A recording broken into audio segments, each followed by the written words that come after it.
You got in your car this morning, turned the key, pressed the pedal, and moved 40 miles an hour without using a single muscle. 100,000 years ago, that same trip would have taken 2 full days of walking, barefoot, through territory that could kill you. No road, no path, no sign telling you what's ahead. For almost all of human history, getting anywhere meant risking everything, and you had nothing to carry you there except your own 2 feet. Today, you can fly across the planet in a day. You can order something from the other side of the world, and it shows up at your door. Movement is so easy now that it's basically invisible. But for roughly 300,000 years, every single journey a human being ever took happened at walking speed, and that one limitation shaped everything about how we lived, what we ate, who we married, and how much of the world we ever got to see. So, let's start at the beginning. Your feet. Humans are the best long-distance walkers on the planet, but definitely not the fastest. A cheetah can hit 70 miles an hour. A horse can sustain 30 for miles. You top out at maybe 15, and only for a few seconds before you're gasping. Speed was never the point, though. You can walk 20 miles in a day, sleep, and do it again tomorrow, and the next day, and the next. You can do this for weeks. No other animal on Earth can do that. Your feet have arches that act as springs, and your Achilles tendon stores and releases energy with every step, so your muscles don't carry the full load.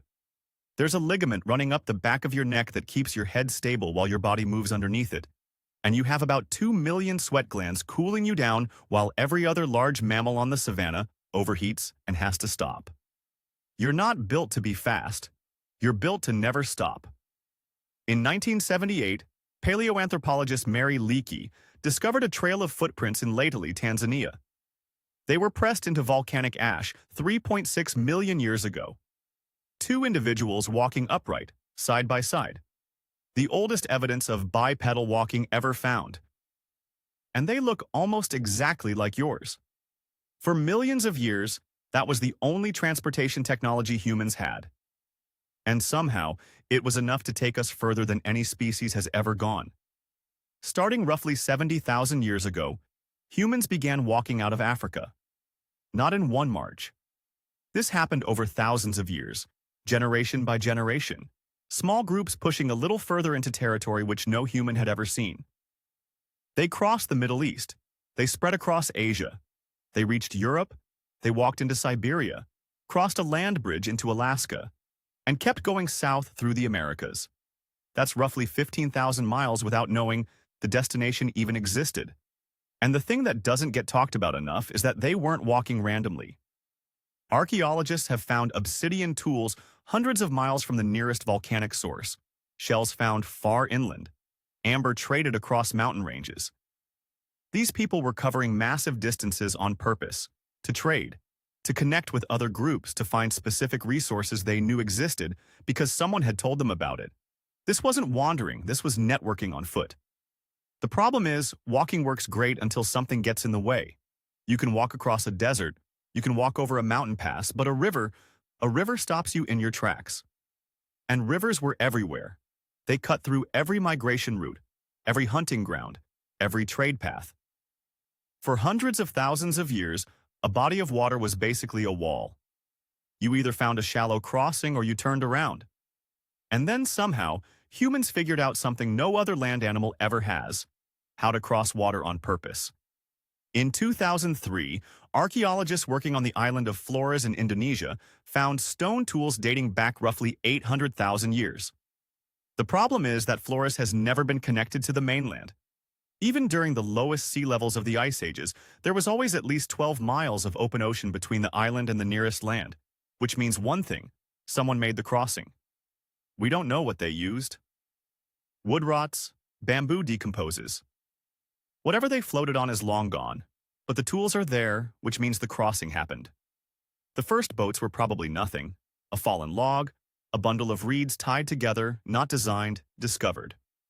Someone grabbed a floating log to cross a stream and didn't drown. That was the breakthrough. But what happened next was deliberate. Around 65,000 years ago, humans crossed from Southeast Asia to Australia. That crossing meant sailing at least 60 miles of open ocean. You can't see Australia from the other side. You can't drift there by accident. Someone built something that could float, pointed it toward water they couldn't see across, and paddled. Think about that for a second. They left solid ground with no idea if there was anything on the other side.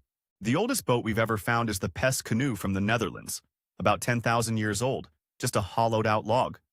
But the technology goes back way further than that. People were already living on islands they had no way of reaching on foot tens of thousands of years before that canoe was ever carved. And then the Polynesians did something insane. Starting around 3,000 years ago, they crossed the Pacific Ocean, the largest body of water on Earth. They built double-hulled canoes, loaded them with food and animals and entire families, and sailed thousands of miles reading nothing but the stars, the direction of ocean swells, the way birds flew, and the color of clouds near land. No compass, no map, just observations so precise it still impresses modern navigators. They reached Hawaii, Easter Island, New Zealand, every habitable island in the Pacific. Some of those voyages covered over 2,500 miles of open water with nothing in between. Walking conquered land, boats conquered water. But there was still a problem nobody had solved. You can walk 20 miles, but you cannot walk 20 miles carrying a 200-pound animal you just killed. For most of human history, the limit on transportation wasn't distance. It was weight. You could only move what your body could carry, and your body can handle maybe 40 to 60 pounds before it starts breaking you down. So, humans started cheating. First thing they tried was dragging. You kill something big, throw it on a hide, and drag it back to camp. We know they did this because archaeologists have found wear marks on ancient hides that only show up when something heavy has been dragged a long way. Then someone had a better idea: the travois. Two long poles tied together in a V shape with a platform slung between them. You drag the narrow end, the wide end carries the load. It spreads the weight out, and just like that, one person could move 100 pounds or more. Here's what's wild about that. The travois might be one of the oldest ways humans ever moved anything, but it's made of wood and leather, so almost none of them survived. The only reason we know it existed is because people were still using it when Europeans showed up in the Americas thousands of years later. But the real breakthrough in moving weight wasn't something you could build. It was something you could befriend. Around 15,000 years ago, humans domesticated dogs, first animal we ever partnered with. And one of the first jobs we gave them was hauling weight. In the Arctic, dogs pulled sleds across ice and snow. A single dog can move about 45 pounds. A team of 6 could carry a family's entire camp. But dogs are small. We needed something bigger. About 5,500 years ago, on the steppes of what is now Kazakhstan, humans figured out the horse. We know this because of a group called the Botai. Archaeologists found wear marks on horse teeth from bits. Somebody had been putting something in that animal's mouth to control it. They found mare's milk baked into pottery. These weren't people who hunted horses. They rode them and milked them and built their entire lives around them. And the horse changed everything. For 300,000 years, roughly 5,200 years old, the fastest a human could travel was about 4 miles per hour, walking speed. On a horse, you could hit 30. In a single generation, the human world got 8 times smaller. Suddenly, you could cover in days what used to take weeks. Messages moved faster, trade routes stretched further, and warfare changed forever because an army on horseback could reach you before you even knew they were coming. Donkeys hauled goods through deserts. Camels made it across the Sahara. Reindeer dragged sleds through Arctic snow. Llamas carried cargo over the Andes. Wherever humans showed up, they found whatever animal fit and put it to work. But we weren't done. There was one more invention coming, and it took an absurdly long time to show up. Here's something that doesn't make sense until you think about it.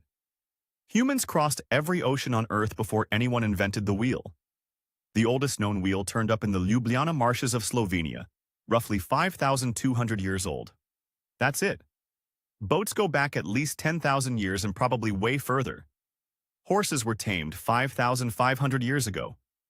Humans had already sailed to Australia 65,000 years before that.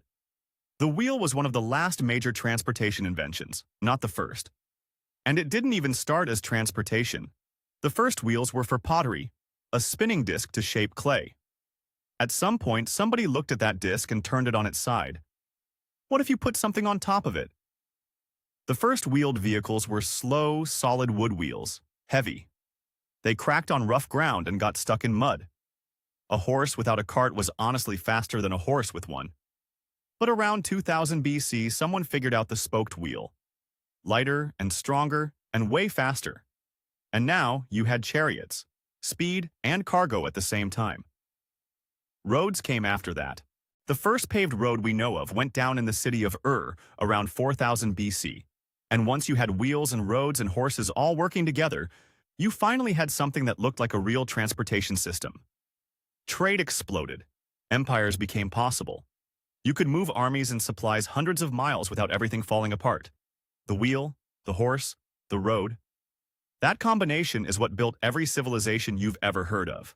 So, here's the full picture. For 300,000 years, humans had nothing but their legs, and they walked across the entire planet. They hit water and figured out how to float.